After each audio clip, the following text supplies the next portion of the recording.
Good morning, children. This is your English class, and I welcome you all in this session. In the earlier class, we have started the chapter number 6, Feast of the Dead. और आपको बताया था कि ये story जो थी वो एक टर्किश फैमिली की थी और वहाँ का जो फैमिली का हेड था वो था दर्शन आगा. और दर्शन आगा वॉज ए वाटर सेलर, पानी बेचता था. एक मुस्लिम फैमिली की कहानी बताई गई है इसमें. और he earn his living by selling water. वो अपने घर की जो अपने घर का जो जीवन यापन था, उसका जो आजीविका थी वो पानी बेचकर कमाता था. He had wife and 2 sons in his family. 2 बच्चे थे और वाइफ थी. वाइफ जो थी उसका नाम था Gulnaz. And she also she also help his husband to earn money. कैसे कि वो आसपास की कुछ जगहों पर घरों में कपड़े धोने का काम करती थी, तो उससे भी उसे कुछ पैसे, कुछ कुरुश मिल जाते थे. वो करेंसी है जो कुरुश बताया था आपको. वंस व्हाट हैपन कि एक मिसहैपनिंग हुई उनकी लाइफ में सडनली, और जो दर्शन आगा था वो हिल से स्लिप हो गया और उसका जो सिर था वो एक चट्टान से टकराया और वो मर गया. एंड उसके बाद में जो फैमिली थी उसमें there was no one to earn. कोई भी नहीं बचा पैसा कमाने के लिए. बच्चे छोटे थे, तो फैमिली को जो बच्चे थे और फैमिली थी उनको बहुत ज़्यादा समस्या होने लगी. And there is a custom in the Muslim families. वहाँ पे मुस्लिम फैमिली जो थी वहाँ पे कस्टम था कि जब यहाँ किसी के डेथ हो जाती थी तो आसपास के जो नेबरहुड था वो 4-5 दिनों के लिए उनको खाना प्रोवाइड करता था. यानी खाना जो था उस मॉर्निंग फैमिली में जिसमें कोई दुखद घटना हुई थी, जो कि शोक संतप्त फैमिली थी जिसमें किसी की डेथ हो गई थी, उनको खाना आसपास के लोग भेजते थे. तो दर्शन आगा के यहाँ भी 2-3 दिन तक आसपास के, पहले दिन जो उनके घर के पास ही एक बड़ा सा वाइट हाउस था, बहुत ही अच्छा सा, वहाँ से आया. और वहाँ से खाना जो आया वो इतना रिच था, इतना डिलीशियस था कि जितना बच्चों ने आज तक कभी नहीं खाया था, और वो बहुत खुश हुए इस चीज़ को. बट ये जो कस्टम थी ये 3-4 दिनों के लिए थी, और उन 3-4 दिनों के बाद बच्चों को जो प्रॉब्लम फेस करनी पड़ी वो सब इसमें बताई गई है, डिस्क्राइब की गई हैं. And the all the things are very touching. Yes children, now come to the page number 38 कि अगले दिन जो गुलनाज थी, शी वॉज, हमने छोड़ा था वो लेटी हुई थी, and she was listening the sound of the feets. And that time she was imagining कि हाँ बच्चे स्कूल जा रहे हैं. And the shoe maker and the breadman, उसने शू मेकर और ब्रेडमैन की भी आवाज़ सुनी जो कि अपने वाइट हाउस पे जा रहे थे अपने हर दिन की तरह, अपने शेड्यूल टाइम में, शेड्यूल समय में. The big basket tied to both side of his horse. जो ब्रेडमैन था उसने हॉर्स के दोनों तरफ बड़ी बड़ी बास्केट टाई अप कर रखी थी. And they were full of bread. भरी हुई थी किससे? ब्रेड से. The creaking of the baskets could be heard from far away. और जो बास्केट्स की जो क्रीकिंग साउंड थी, जो चरचराने की जो आवाज़ थी, जिसे कि दूर तक सुना जा सकता था स्ट्रीट में. It was the older boy who first heard it and look towards his younger brother. वो बड़ा वाला बेटा था जिसने पहली बार इसको, सबसे पहले सुना, और फिर उसने अपने छोटे भाई की तरफ देखा. Gulnaz got up in the cold room and put a wrap around her to go out. क्योंकि बहुत ठंड थी, विंटर्स था उस समय, तो गुलनाज जो थी, और कोई ऐसी चीज़ नहीं थी कि उनके जो कमरे को वो गर्म कर सकें, कोई हीटर या कोई फायर प्लेस नहीं था, क्योंकि बहुत गरीब थे, तो ऐसी सब चीज़ें, कंफर्ट्स नहीं थे उनके पास. तो Gulnaz got up in the cold room and put a wrap around her to go out. और बाहर जाने के लिए उसने अपने आप को रैप कर लिया. She had decided to ask for 2 loaves of bread and credit. उसने निश्चित किया, क्योंकि वो बहुत ज़्यादा परेशान थी अपने बच्चों को देखकर, वो बहुत ज़्यादा दुखी थी, बहुत ज़्यादा सेड थी, तो उसने डिसाइड किया कि मैं बाहर जाती हूँ, she had decided to ask for 2 loaves of bread on credit, और वो डिसाइड किया कि चलो मैं बाहर जाके उधार पर कुछ ब्रेड्स ले आती हूँ। शी कुड पे व्हेन शी गॉट मनी, और वो पैसे चुका देगी जब उसके पास पैसे आ जाएंगे फ्रॉम लॉन्ड्रिंग, कि जब वो आसपास के यहाँ पे लॉन्ड्री करने जाएगी, सब कपड़े धोने जाएगी, तो जो पैसा मिलेगा तो उससे वो उसका क्रेडिट को चुका देगी। She open the door and saw the basket full to the brim with fresh spongy white bread. दरवाज़ा खोला और देखा कि जो बास्केट थी, they were full to the brim with fresh spongy white bread, कि वो ब्रिम तक, ब्रिम मतलब ऊपर ऊपरी किनारे तक भरी हुई थी। किसके से? ताज़ा फ्रेश स्पॉन्जी ब्रेड से। A beautiful smell went up her nose, और बहुत ही डिलीशियस सी ब्यूटिफुल सी स्मेल जो थी उसकी नाक तक पहुंची। And just as she was about to say something, और जैसे ही वो कुछ कहने जा रही थी, किसको? To the breadman, she shouted, कि जैसे ही वो गुलनाज जो थी वो ब्रेडमैन को कुछ कह पाती, उसको रिक्वेस्ट कर पाती, ही शाउटेड गिडी यैप टू द हॉर्स, वो एकदम से चिल्लाया अपने हॉर्स पर, उसको स्कोल्ड करते हुए, you stupid creature. And Gulnaz lost all her courage, Gulnaz का जो करेज था वो एकदम से ख़त्म हो गया, जो उसने हिम्मत जुटाई थी, साहस जुटाया था। No word came from her mouth, and heavenly smelling food passed by her house, but she could not stretch out her hand and take it. कि सहार जब उसने उसको इतना हार्शली बोलते हुए सुना उस ब्रेडमैन ने, तो अंदर जो साहस था सब धूमिल हो गया, सब खत्म हो गया, और कोई, वो स्पीचलेस हो गई, कुछ नहीं बोल पाई, एक सिंगल वर्ड नहीं आया उसके मुंह से। But the heavenly smelling food passed by her house, और वो जो ब्रेड जो की जो खुशबू थी, वो जो हेवनली स्मेलिंग फूड, तो जो इतनी अच्छी खुशबू वाला भोजन था, वो उसके घर के पास, घर के सामने से गुजर गया। But she could not stretch out her hand and take it, लेकिन वो अपना हाथ नहीं फैला सकी और उसे नहीं पा सकी, यानी उसे नहीं ले सकी। She came inside but did not dare look into the fevered eye of her son, कि वो अंदर आ गई, but she did not dare means साहस, वो साहस नहीं जुटा पाई to look into the fevers eyes of her son, कि उसके बच्चे जो थे, जो इतने ईगर थे, उनकी आंखों में एक व्यग्रता थी कि हाँ मम्मा कुछ लेकर आने वाली है, उनका सामना करने की उसकी हिम्मत नहीं हुई। वेटिंग होपफुली, जो बच्चे बड़े ही आशा से वेट कर रहे थे कि हाँ मम्मा गई हैं तो डेफिनेटली कुछ ना कुछ तो लेकर आएंगी, तो उनको सामना करने का, उसको फेस करने का गुलनाज में साहस नहीं हुआ। Not a word was spoken in the room, कोई शब्द नहीं आया, मुँह कोई शब्द नहीं बोला गया रूम में। The boy simply looked at her empty hands and turn their eyes away, कि जब बच्चे जो थे वो भी कुछ नहीं बोले, मम्मा भी कुछ नहीं बोली, बच्चों ने केवल, लड़कों ने केवल उसके खाली हाथ, एम्प्टी मतलब खाली हाथों को देखा, और समझ के जब हाथ में कुछ नहीं है, इट मीन्स मम्मा कुछ नहीं ले पाई हैं। And turn their eyes away, अपनी आंखें फेर ली। It was a long time later that the youngest boy broke the silence, and it was a long time, काफ़ी लंबा समय हो गया। लेटर ऑन, बाद में, जो यंगर बॉय था, जो छोटा बच्चा था, उसने चुप्पी तोड़ी, यानी वो बोला, उसने क्वेश्चन किया, mama, mother, I I can't stand it any more, something is happening inside my tummy, कि ममा मैं अब इससे ज़्यादा टॉलरेट नहीं कर सकता, मुझे कुछ हो रहा है, something is happening inside my tummy, मेरे स्टमक में कुछ हो रहा है।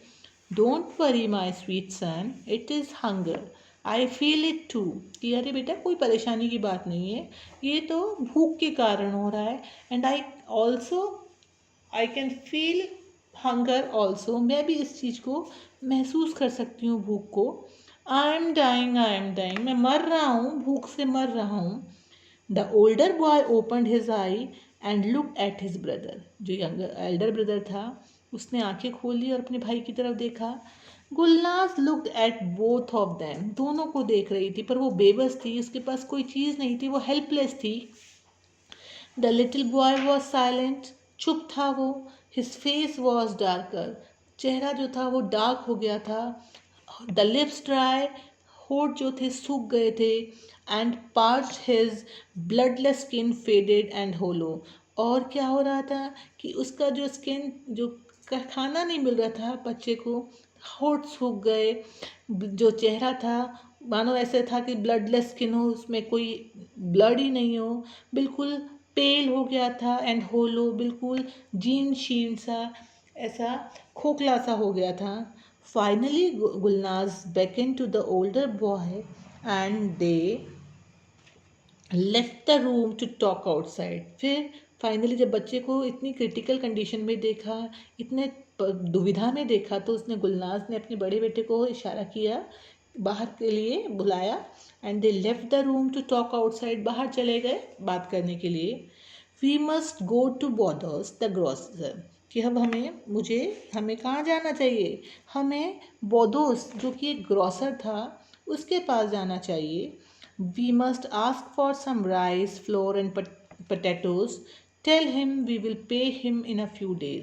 कि जाके उससे रिक्वेस्ट करते हैं कि थोड़ी सी ग्रॉसरी दे दे, भाई थोड़ा राइस दे दे, आटा दे दे, आलू दे दे, and we will pay him in a few days, कुछ ही दिनों में हम तुम्हारा जो पैसा है वो चुका देंगे। Till the boy's shabby coat was not heavy enough to keep out the cold outside. और दे वर वेरी पुअर, कपड़े नहीं थे, खाना नहीं था, जो कुछ भी कपड़े थे वो इतने शैबी थे, इतने फटे पुराने से थे, और इतना ठंड का मौसम था। The boy's shabby coat was not heavy enough, वो इतना हैवी नहीं था to keep out the cold outside, कि बाहर जो इतना ठंडा मौसम था उस ठंड को रोक पाए, उससे सेव कर सके उसे। He had no strength in his leg and had no steady himself against the wall as he walked finally। और क्योंकि खाना नहीं था, कपड़े नहीं थे बेचारे बच्चों के पास, he had no strength, कोई ताकत नहीं थी उसके पैरों में भी, and had to study himself against the wall, कि ना तो उसके पास ढंग के कपड़े थे कि वो उस ठंड में अपने बाहर चला जाए, वो कपड़े भी इतने फटे पुराने से, ऐसे पुराने से फटे हुए थे कि उस ठंड को नहीं रोक पाते थे, पैरों में शक्ति नहीं थी, और जब वह चल रहा था तो दीवार के सहारे सहारे अपने को स्थिर किए हुए था, यानी उसका सहारा लेके वो चल रहा था। Finally he reach the store on the hill, फिर क्योंकि हील पर थी वो, कोई पहाड़ी पे ऊंचाई पे थी शॉप, वहाँ गया, पहुँच भी गया, and entered the warm room, गर्म कमरे में पहुँचा। He waited until the other customers had left, wait करने लगा कि जो बाकी के कस्टमर्स हैं पहले उन्हें चला जाने दूं, उसके बाद बात करूं। Hoping to be able to talk to the grocer in privacy and to enjoy the warmth a little longer, कि सोचा कि चले अदर कस्टमर्स हैं उनको चले जाने देता हूँ, और तब तक मैं थोड़े और समय के लिए वहाँ की जो फायर जल रही थी, जो वार्मथ है, गर्मी है, उसको एन्जॉय कर लेता हूँ। Then he left his place by the fire side and ordered a pound of rice, a pound of flour and a pound of potatoes। और उसके बाद में जब वो then he left his place, अब जब अदर कस्टमर्स चले गए तो उसका नंबर आया, तो उसने अपनी जगह छोड़ी जहाँ खड़ा था फायर प्लेस के पास में, वहाँ से हटा और ऑर्डर किया कि ये चीज़ पैक कर दो, 1 pound rice, a pound of flour and a pound of potatoes। He put his hand into the pocket as if reaching for his money and then pretended to have left it at home। और वो बच्चा इतना innocent था क्योंकि बहुत बड़ा नहीं था, तो उस बच्चे ने अपनी पॉकेट में हाथ डाला और ऐसा प्रिटेंड किया मानो कि वो पॉकेट में से मनी निकाल रहा है पेमेंट करने के लिए, and then pretended to have left it home. और फिर ऐसा दिखावा किया कि बाय मिस्टेक वो अपना जो मनी है वो घर छोड़ आया, पैसा जो है या वॉलेट जो है वो घर रह गया है। Oh I seem to have forgotten it at home, अरे ऐसा लगता है कि शायद मैं उसे घर ही भूल आया। आई वो यस, उस बच्चे ने जब पेमेंट करने की बात आई तो उसने अपना हाथ जेब में डाला और ऐसा लगा जैसे कि वो पैसे निकालने की कोशिश कर रहा है, और पैसे उसको पेमेंट करने के लिए पैसे निकाल रहा है। तो क्या हुआ, oh I see I to have forgotten it at home, कि अरे मुझे लगता है कि मैं यह तो घर ही भूल आया।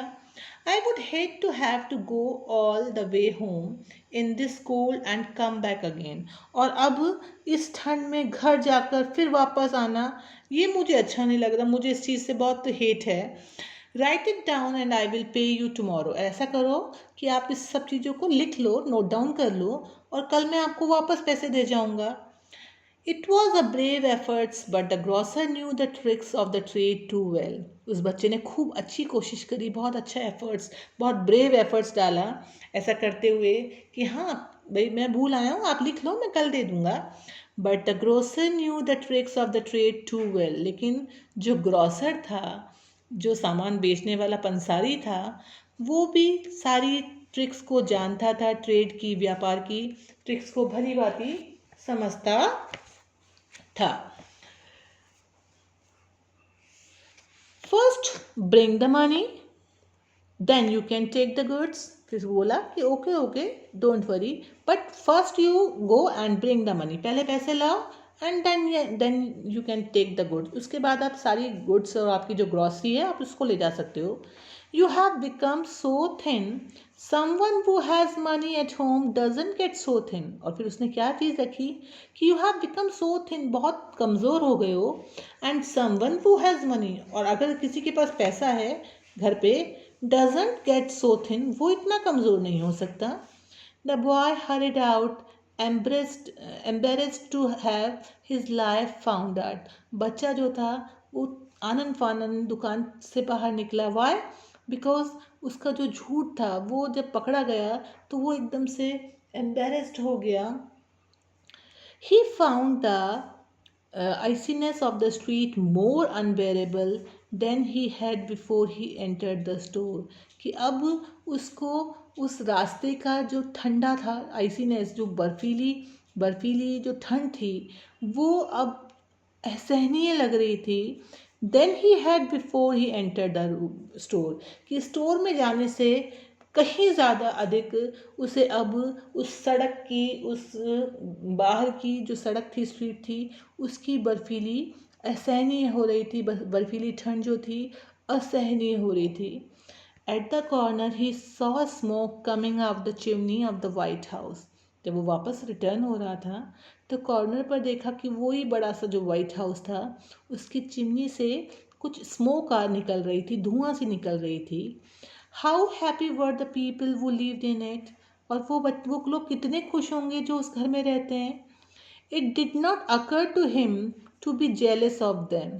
और ऐसा नहीं लग रहा था कि वो जो बच्चा है उसने जब देखा कि धुआं निकल रहा था तो ऐसा नहीं लग रहा था कि उसे, it did not occur to him to be jealous of them, कि वो बच्चा जो था वो उनकी वेल्थ से, उनकी रिचनेस से जेलस हो रहा था, ईर्ष्या ईर्ष्या रख रहा था.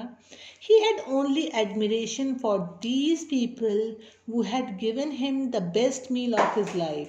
कि ही हैड ओनली एडमिरेशन, कि वो तो केवल उसके लिए एक एडमिरेशन थी, उनका एक, उनको एडमायर कर रहा था, उनकी प्रशंसा कर रहा था, जिन्होंने क्या किया था.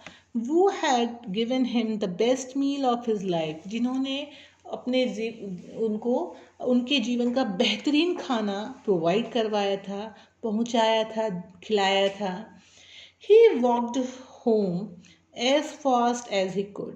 जितना तेज भाग सकता था, जितना तेज चल सकता था, वो उस स्पीड से अपने घर गया. His teeth chattering. इतनी ठंड थी, बर्फीली ठंड थी कि दांत कटकटा रहे थे. There was no need to say anything to his mother and brother. कोई आवश्यकता नहीं थी अपने भाई से और अपनी मामा से कुछ चीज़ बताने की, एक्सप्लेन करने की. His empty hands told their own story. खाली हाथ स्वतः ही अपनी कहानी कह रहे थे. He took off his clothes. कपड़े उतारे. And went to his bed. अपने बिस्तर पर चला गया. एंड वेन ही स्पोक, और जब बोला, ही सेड, बोला, क्या बोला, I am cold, I am cold. ठंड लग रही है, मुझे बहुत ठंड लग रही है. The blanket rose and fell on his trembling body. कि जो ब्लैंकेट था, बच्चा आया बाहर से ठंड में, मुझे ठंड लग रही है, मुझे ठंड लगी है, और कंबल उठाकर उसका जो ट्रैम्बलिंग बॉडी थी उस पर डाल दिया. Gulnaz piled on him whatever she could find. जो कुछ भी था सब उसके ऊपर डाल दिया। इतना ठंड से भर गया बच्चा, इतनी ठंड लगने लगी उसको कि जो कुछ भी घर में ब्लैंकेट्स थे, शीट्स थी, उस सब उसको उड़ा दिया। The travelling lasted for nearly 2 hours, और वो बच्चा लगभग 2 घंटे तक ऐसे ही कांपता रहा, ठंड से जूझता रहा, कांप रहा था। Then came the fever and the exhaustion. उसके बाद फीवर आ गया और जो थकान थी उससे। द बॉय ले ऑन हिज बैक मोशनलेस। बच्चा निढाल सा होके, मोशनलेस होके अपने बैक पर यानी पीठ के बल लेट गया। हिज आइज स्टेयरिंग वेकेंटली, और उसकी आइज जो थी वो निरंतर घूर रही थी। स्टेयर मतलब घूरना। हिज आइज स्टेयरिंग वेकेंटली, शून्य की तरफ देख रही थी, घूर रही थी। Gulnaz lifted the covers and tried to cool the burning body with her cold hands. Gulnaz ने कुछ कवर्स को, ब्लैंकेट्स को उठाया एंड ट्राइड, और प्रयास किया to cool the burning body with her cold hand, कि अपने ठंडे हाथों से उसको बॉडी को मसले, जिससे कि उसका जो टेम्परेचर है वो थोड़ा डाउन हो जाए, जो जल रही थी बॉडी वो थोड़ी ठंडी पड़ जाए। She page through the house till evening. शाम तक अपने घर में इधर उधर टहलती रही, डेस्परेट, निराशा से भरी हुई। She did not know what to do. कोई चीज़ समझ नहीं आ रही थी कि क्या करे वो। शी कुड नॉट थिंक, कुछ नहीं सोच पा रही थी। The sun went down, sunset हो गया। She notice the small pile of covers she had taken off the boy's body. कि शी नोटिस्ड, उसने नोटिस किया, क्या किया कि she notice the small piles of covers, की छोट वो जो कवर थे उसके पाइल को, ढेर को देखा। She had taken off the boy's body, जो उसने बॉय को हटाए। Wouldn't there be anybody to give some money for all that. फिर क्वेश्चन आया कि कोई इन कपड़ों के बदले, इन जो शीट्स हैं, जो कवर्स हैं, इनके बदले में मुझे कुछ नहीं दे देगा क्या? She remembered that her neighbour had talked of a junk store, कि उसे याद आया कि उसका पड़ोसी एक जंक शॉप के बारे में बात कर रहा था, एक कबाड़ी की दुकान के बारे में बात कर रहा था। Where they bought use thing, जहाँ पर कि वो लोग यूज थिंग को खरीदते हैं। But it must be close, लेकिन अब तो शाम हो गई है, वो तो बंद हो गई होगी। She would have to wait till the morning, उसे सुबह तक की प्रतीक्षा करनी होगी। With this decision came peace of mind, and she stopped pacing and sat down by her son's bedside. With this decision, इस डिसीजन के साथ, निर्णय के साथ उसके दिमाग में कुछ शांति आई, उसे कुछ थोड़ा सा रेस्ट लगा, थोड़ा सा शांति लगी उसके चेहरे, उसके दिमाग में। एंड शी स्टॉप पेसिंग, इधर उधर टहलना बंद किया। And sat down by her son's bed side, अपने बेटे के बेड साइड पर बैठ गई। द बॉयज़ फीवर इंक्रीज, बच्चे का, बॉय का जो फीवर था, वो टेम्परेचर था वो बढ़ता जा रहा था, बढ़ चुका था। She said steering motionless, but she was helpless, बिल्कुल हेल्पलेस थी।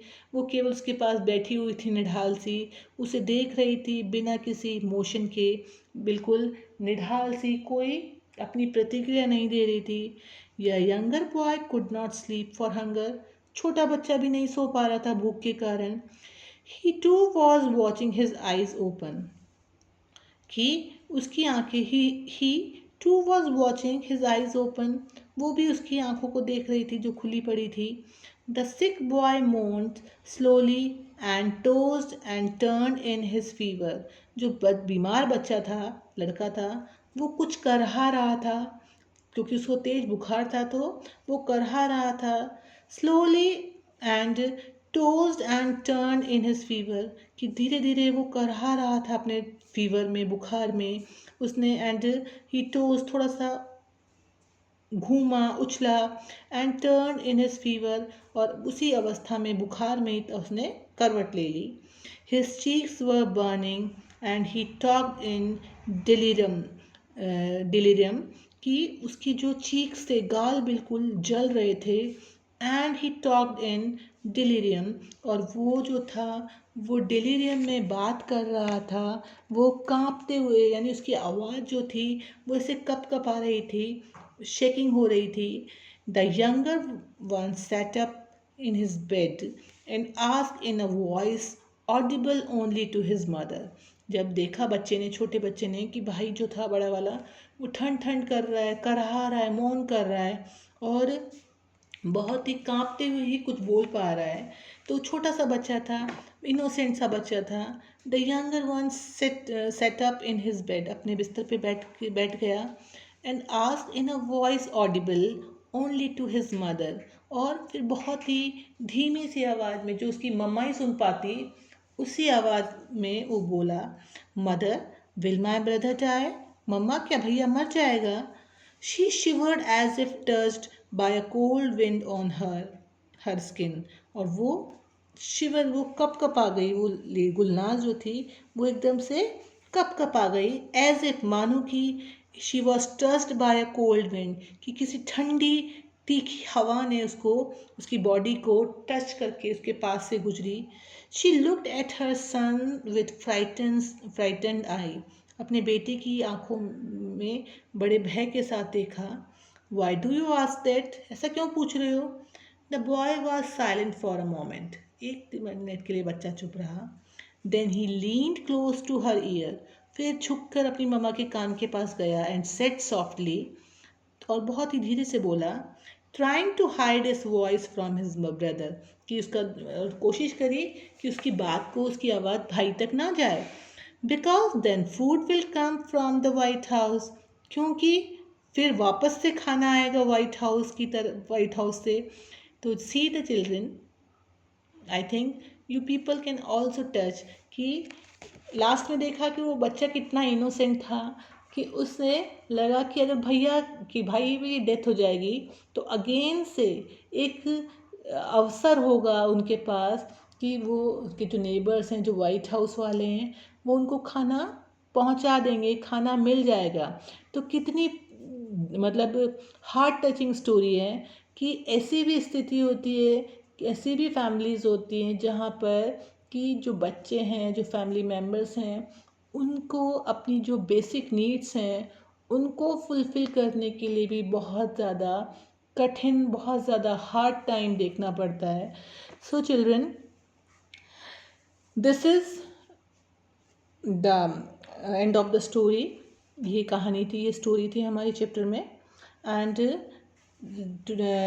later on I will explain you the exercise of the chapter, and even you people find any kind of difficulty regarding the chapter or the previous chapter, you people can call me or contact me on my personal number. So thank you and have a nice day.